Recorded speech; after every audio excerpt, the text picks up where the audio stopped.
We have heard one very challenging and reality about prayer, that more than our constant action, our persistence would matter.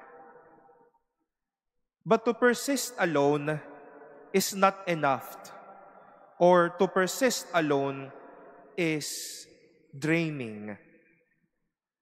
We would need backers or supporters when persisting is no longer meaningful and is already useless.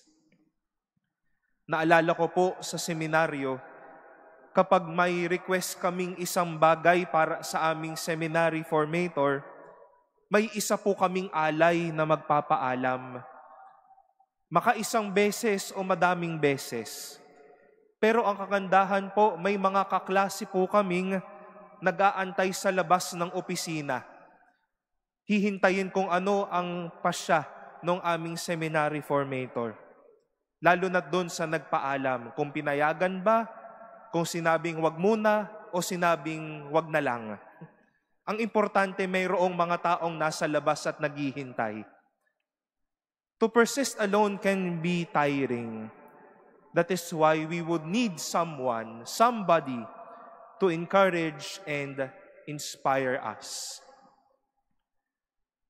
Today, my dear brothers and sisters, we honor the Blessed Virgin Mary under her title, Our Lady of the Pillar.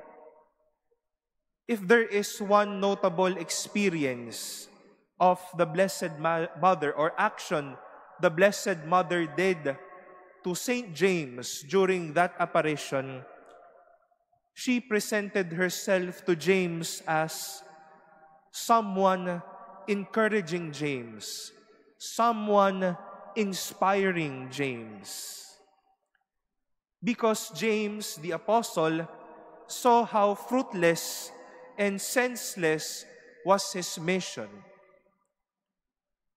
That is why Mary appeared on a pillar, sending her a message that she is his backer, that she is his support.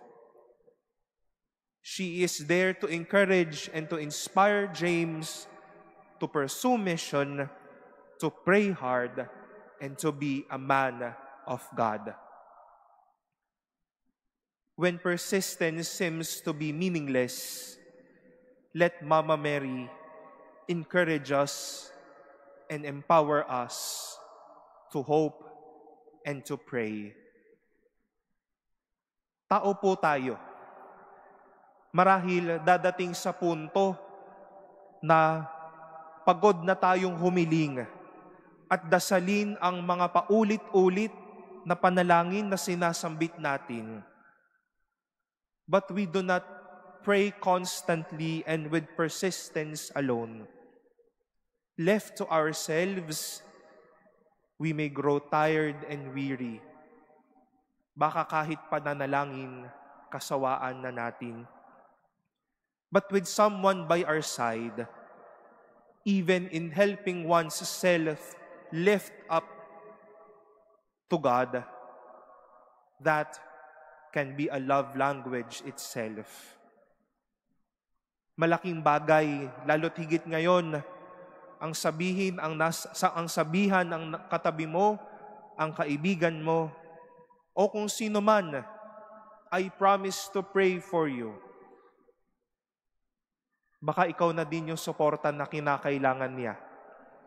Ikaw na din siguro ang makakasama niyang mangulit sa Diyos sa kanyang mga dinadalangin. Mga kapatid, may katotohanan na minsan hindi agad sinasagot o hindi talaga nangyayari ang ating mga panalangin. Pero sige lang, dasal lang, tawag lang sa Diyos, huwag manawang kulitin ang Diyos.